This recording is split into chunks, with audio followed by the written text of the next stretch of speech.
जी अस्सलाम वालेकुम दोस्तों। तो यह जी वलैती गुलटेर मेल ठीक है जी। उम्र उनकी होगी जी तकरीबन 1 महीने तो उत्ते हो गया जे। तो यह फॉर सेल आ। यह बिल्ले 2 का बच्चा वा। जो कोई दोस्त माँ प्यो की वीडियो लाना चाहता हो तो जनाब तुहानू भी मिल जाएगी। एक जगह रख जा लैट ठीक है। जो कोई बिल्ले अपना माँ प्यो की वीडियो लाना चाहता हो तो भी मिल जाएगी। ये बिल्ले 2 का बच्चा है जी ठीक है। सैल्फ फीड करता खाँदा पींदा हर चीज़। इन्नी लैट मैंने दे दो तुम मैं आप साइड से करके मारदा उन्होंने तो नहीं सही होंदा ठीक है जी। तो यह वेख लो तुसी जनाब कारगो की सहूलत के नाल मिल जाएगा। शाम नू वीडियो बना रहे हैं ठीक है। आ खा रहा है तुहाडे सामने सैल्फ फीड करता आ। माँ भी लाल कलर की है। बिल्ला 2 जोड़ा भाई वारस के कोल सी कन्न डिगे हुए क्रॉसिंग की वीडियो भी हैगी। बच्चे की माँ के नाल हर शय की डिटेल की वीडियो है। मैं अपने करता रहा बॉल अपना करूँगा फिर सही नज़र आऊगा इतना ठीक है।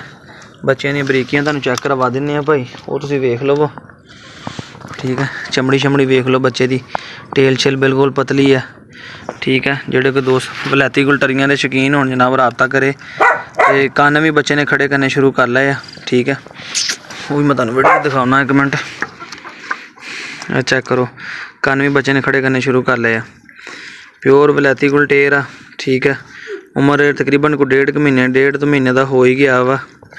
तो यह देखो सैल्फ फीड करता वा क्योंकि भी बड़ा तंग करता सी। मैं खाँदे पींदे की वीडियो बनाने तो इस करके फिर ना अपना नज़र सही आएगा वीडियो के पूरा नज़र आ जाएगा पता चल जाएगा ठीक है। यह चेक कर लै मैं हिसाब बुझा के दिखा माड़ा जा तौर फिर के दिखा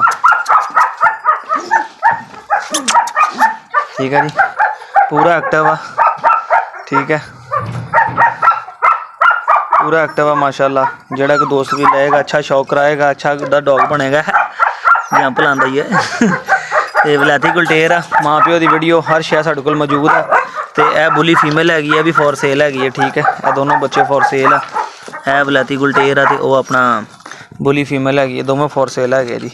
और ये फ्रैश वीडियो है 30 तरीक की 30 तरीक 8वां महीना 2022 की ठीक है। इधर करता रख मैं ठीक है। 30 तरीक 2022 की फ्रैश वीडियो है जनाब।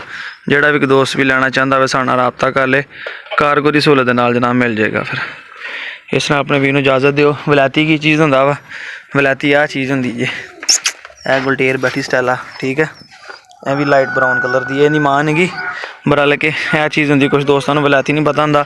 कोई दोस्त कहते कि पता नहीं सिर्फ रैड कलर के गुलटेर होंगे गुलटेर और वाइट कलर च होंगे गुलटेर रैड भी होंगे लाइट ब्राउन भी होंगे छीने भी होंगे तो काले भी होंगे। इजाज़त दिओ मिल के नवीं वीडियो फिर अल्लाह हाफिज़।